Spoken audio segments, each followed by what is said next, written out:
Today I'm going over the section in chapter 5 called The Guide to Salvation. The way to recognize your brother is by recognizing the Holy Spirit in him, right? We have to look beyond people's egos to see the spirit that's in him, spirit that they truly are. And remember, him in these male pronouns is just a reflection of duality within our illusion. Him applies to everyone.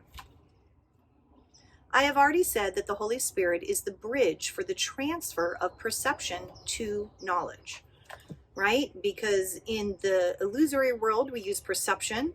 In spirit world, which is our truth, there is knowledge. We have to keep using correct perception to gain knowledge, to go home and to know who and what we really are. So Holy Spirit is the bridge that takes us from that correct perception within the illusion and bridges us home to God, to our truth.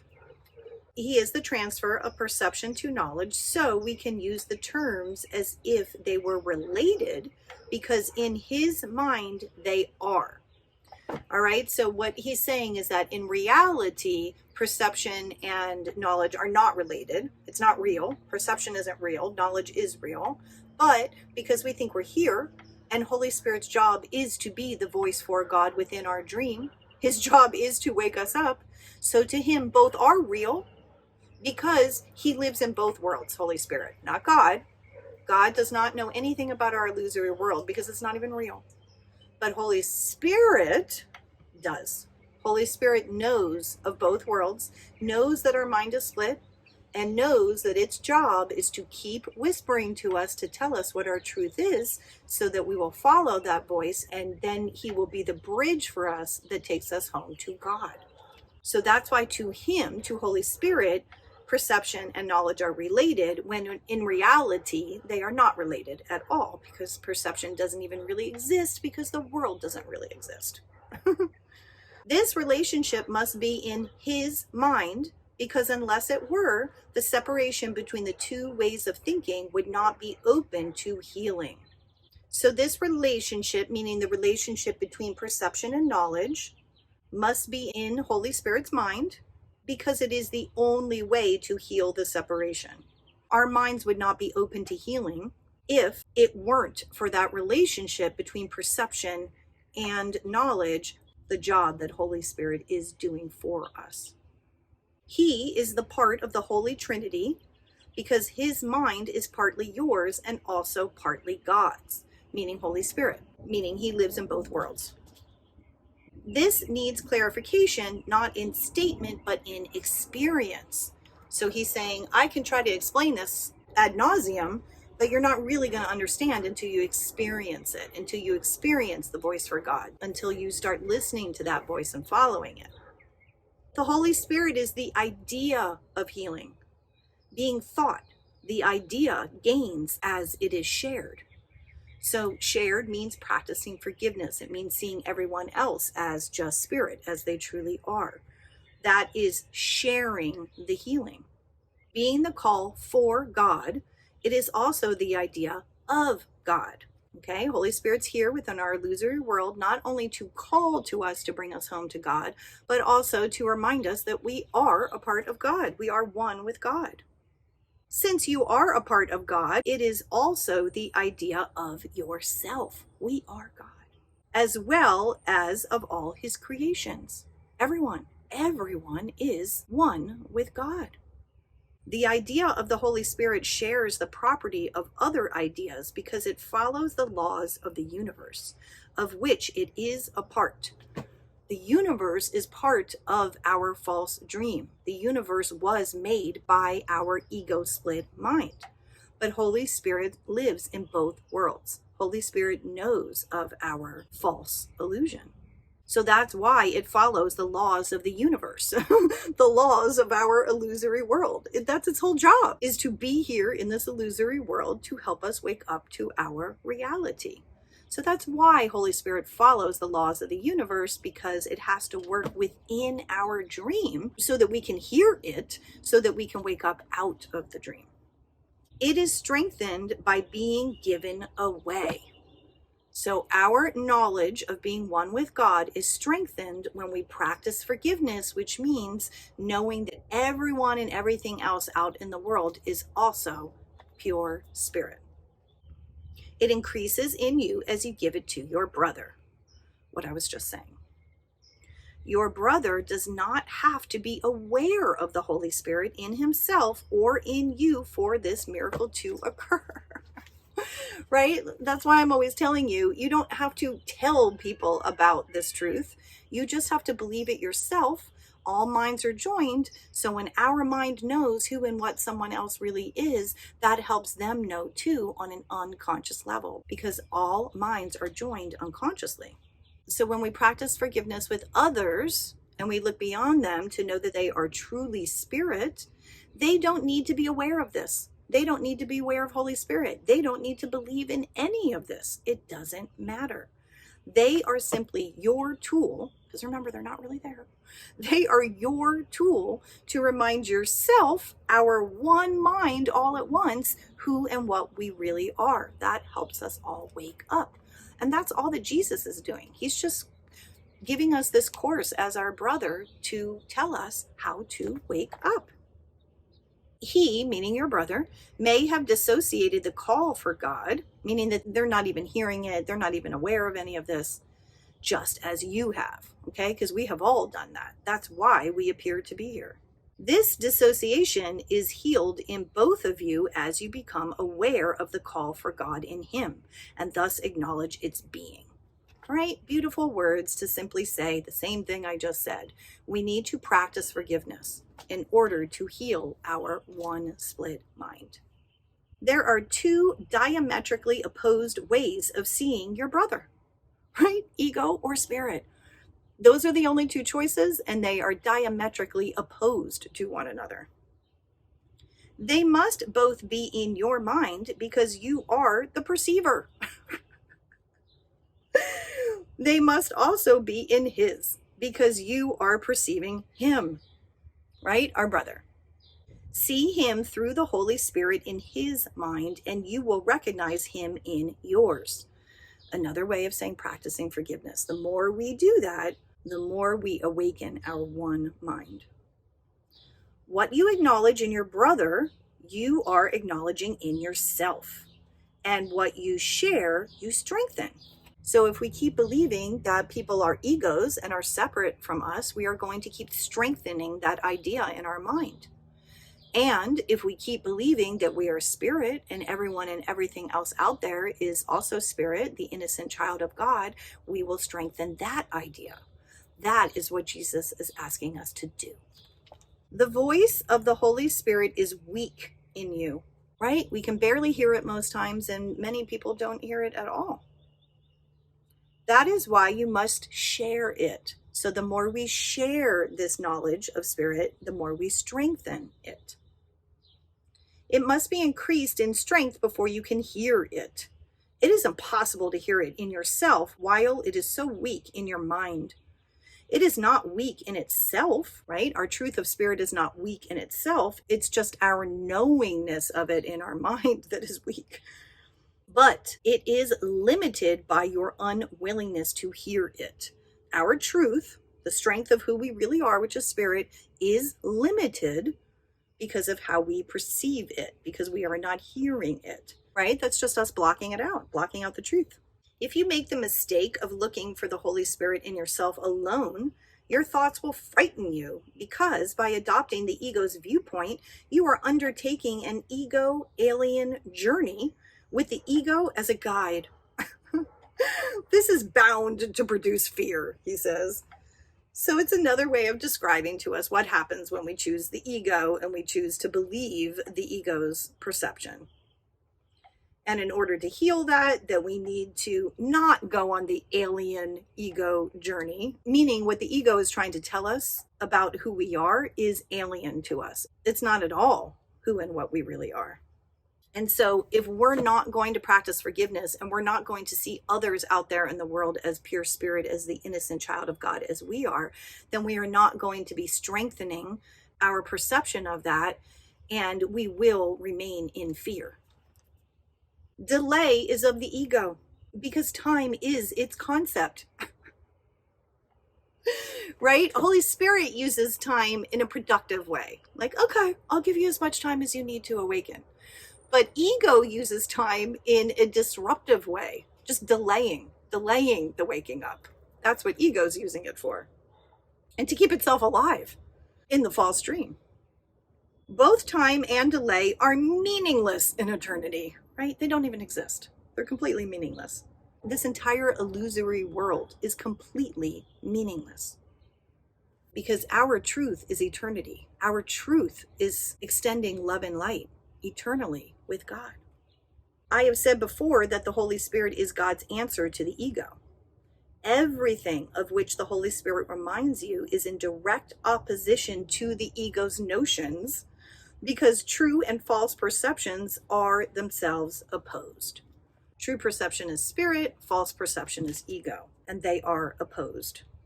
The Holy Spirit has the task of undoing what the ego has made. That's the Holy Spirit's entire job. Undo the ego, undo the illusion, undo the split mind, undo the perception of separation. He undoes it at the same level on which the ego operates, or the mind would be unable to understand the change. So Holy Spirit is within our dream, and it's here to undo what the ego has made. And Holy Spirit has to come into the dream to be able to do that, because that's where we think we are. God never comes into the dream. God doesn't know anything about this dream because it's not even real. But we have a memory of God in our mind, this mind that we chose to split. We made this world. So we have that memory of God, and if we choose to listen, we can go home to our truth, and then this false world just poof, disappears. And not in a bad way. If anyone who doesn't understand that much about the Course yet thinks that that feels scary for the world to disappear, it's actually not scary. All the things that we think that we love in this world are in heaven, are in our true state of beingness, because our true state of beingness is everyone and everything. Everyone and everything that we think we see and perceive in this world is really the one child of God. So everything we love in this world is in heaven. And everything that we hate in this world is not in heaven. It doesn't even exist. It is not something that would even be seen or known in heaven, because it's not real. I have repeatedly emphasized that one level of the mind is not understandable to the other. Ego cannot understand spirit, and spirit cannot understand ego. So it is with the ego and Holy Spirit, with time and eternity. Time meaning ego, and eternity meaning spirit. So these are not understandable to each other. Eternity is an idea of God. So the Holy Spirit understands it perfectly. Time is a belief of the ego. So the lower mind, okay, that's the ego, our lower mind, which is in the ego's domain, accepts it without question. So the ego fully accepts time and separation without question. The only aspect of time that is eternal is now. This now moment right now is the only time that reflects the truth of eternity. The Holy Spirit is the mediator between the interpretations of the ego and the knowledge of spirit. His ability to deal with symbols enables him to work with the ego's beliefs in its own language. And what he means by symbols is just everything of this world. All the things that we made up in our mind, this illusory world, these are the symbols he's talking about. And only Holy Spirit can enter this world of symbols and talk to us. God cannot, because this world isn't real. So the symbols of this illusory world is our own language, and Holy Spirit speaks to us in that language. His ability to look beyond symbols into eternity enables him to understand the laws of God for which he speaks. So even though he is aware, meaning Holy Spirit, of this world, and he speaks to us with symbols within this world, he is also aware of truth. He is also aware of eternity. His function is reinterpreting this symbolic illusory world for us, reinterpreting it through Holy Spirit's thought system and not ego's thought system. That is Holy Spirit's job. He can therefore perform the function of reinterpreting what the ego makes, not by destruction, but by understanding, meaning correctly perceiving spirit instead of ego. That is an opportunity that Holy Spirit provides for us within our illusion so that we can wake up. Understanding is light, but you yourself do not know this. It is therefore the task of the Holy Spirit to reinterpret you on behalf of God.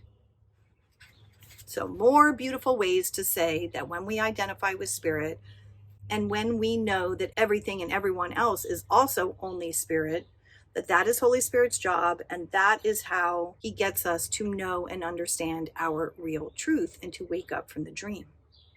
He's doing that on behalf of God so that we can go home to God. You cannot understand yourself alone. Okay, we cannot wake up using this course alone. We have to do it with the others of this world because they are all us. It is our one mind that appears to be split, not just split ego, Holy Spirit split, but also split, meaning the many fractals of people and beings that we think are in our illusory world.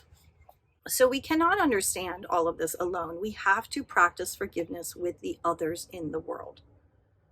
And then eventually others in the universe, because it's not just humans that appear to be in our multiverse. This is because you have no meaning apart from your rightful place in the sonship, and the rightful place of the sonship is God. We are the sonship, we are all the one child of God, and our rightful place is with God. This is your life, your eternity, and your self. That's who we are. It is of this that the Holy Spirit reminds you. Holy Spirit reminds us who we really are. It is this that the Holy Spirit sees. This vision frightens the ego because it is so calm. Meaning Holy Spirit, it's so calm and it scares the bejesus out of the ego. Peace is the ego's greatest enemy because according to its interpretation of reality, war is the guarantee of its survival, right? That's what the ego is all about. War, fighting, attack, defense. The ego becomes strong in strife. If you believe there is strife, you will react viciously because the idea of danger has entered your mind, right? Because in our truth, danger would never enter our mind. If we knew that we were spirit and we didn't have a split mind, there would be no such thing as danger. There is only love, and love has no opposite. The idea itself is an appeal to the ego. The Holy Spirit is as vigilant as the ego to the call of danger, opposing it with his strength, just as the ego welcomes it. The Holy Spirit counters this welcome by welcoming peace. Eternity and peace are as closely related as are time and war. So he's saying eternity and peace equals Holy Spirit, and time and war equals ego. Perception derives meaning from relationships, okay? This is what he's saying about how we have to practice forgiveness with everyone else out there. The only way that we can wake up is through our relationships with the other selves, the other ourselves out there, because there's only one of us. So we have to forgive not only us, but everyone else out there. That is how we wake up. That's why perception, meaning correct perception, choosing correctly within the illusion, is derived from our relationships, that we perceive others correctly as pure spirit, as the innocent child of God. Those you accept are the foundations of your beliefs, meaning which thought system we identify with reflects what we're believing in. The separation is merely another term for a split mind. Same thing. The ego is the symbol of separation, just as the Holy Spirit is the symbol of peace. What you perceive in others, you are strengthening in yourself. This is what he keeps telling us over and over again. This is why we have to practice forgiveness. If we see ourselves as separate egos, we're going to see everyone else as separate egos, and then we're not practicing forgiveness, and we are not waking up, and we are strengthening the ego thought system. If we see ourselves as pure spirit and the innocent child of God, and we see everyone and everything else out there as pure spirit and the innocent child of God, then we are strengthening our truth. It's as simple as that. You may let your mind misperceive, but the Holy Spirit lets your mind reinterpret its own misperceptions. So why do we let our mind misperceive? We do that when we are identifying with ego. He's saying, but the Holy Spirit lets your mind reinterpret all of these ego misinterpretations. The Holy Spirit is the perfect teacher. He uses only what your mind already understands to teach you that you do not understand it. He's saying that the Holy Spirit has the ability to enter our dream, to be in our illusion, to go, hey, dummy, you understand nothing. I'm making a joke. He would never call us a dummy. But how about, hey, clueless, you don't get it. You have no idea what's happening here. Let me explain it to you. The Holy Spirit can deal with a reluctant learner. Okay, that's all of us. We are all reluctant learners because we all keep identifying with our ego. So as long as we're doing that, we are being reluctant learners. The Holy Spirit can deal with a reluctant learner without going counter to his mind, because part of it is still for God. So Holy Spirit can help us within our dream because a part of our mind is still one with God. Despite the ego's attempts to conceal this part of our mind that knows it's one with God, it is still much stronger than the ego, although the ego does not recognize it. When we are trapped in our ego mind, we literally think that the ego is more powerful than spirit, but that's opposite and upside down. Spirit is way more powerful than ego. So that's what he's telling us here. No matter how much our ego resists, denies, buries its head in the sand, spirit is still much, much stronger. We are all going to wake up eventually. We cannot eternally hide from who and what we really are. We have an internal desire to be love because it is our true nature, even though the ego does not recognize that. The Holy Spirit recognizes it perfectly because it is his own dwelling place, the place in the mind where he is at home. You are at home there too. Okay, so the more we practice forgiveness, the more we experience God's love, the more it will feel like home. And then it will get stronger and stronger, and it will keep pulling us home more and more and more powerfully. You are at home there too because it is a place of peace, and peace is of God. You who are part of God are not at home except in his peace. So in this place that we call this world, we are not at peace, and this is not our home. If peace is eternal, you are at home only in eternity. So the only home that we really are is eternal spirit. That's it. That's our real home. And that is what is calling to us. The ego made the world as it perceives it, but the Holy Spirit, the reinterpreter of what the ego made, sees the world as a teaching device for bringing you home. Okay, this whole dream, this whole illusion is a classroom. It is a teaching device to teach us how to go home. And then the teaching device will no longer be needed. The Holy Spirit must perceive time and reinterpret it into timelessness. So it perceives time, Holy Spirit, because it does perceive this illusion that we're in. This illusion equals time. But Holy Spirit also can perceive our true home, our eternal home. And that's why it is reinterpreting our belief in time into timelessness, because that's our truth. He must work through opposites, right? Because that's what this whole illusory dream is about. It's duality. It's about opposites. So why must Holy Spirit work through opposites? Because he must work with and for a mind that is in opposition. That's us. That's our mind. It's in opposition. So that's why he has to work with opposites to teach us. Correct and learn, and be open to learning.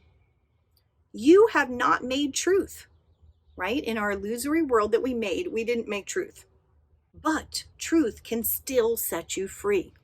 So even though this dream world is not truth, we still have the voice for God that will lead us to our truth. So we can still know truth, awaken to truth by overlooking the ego's thought system.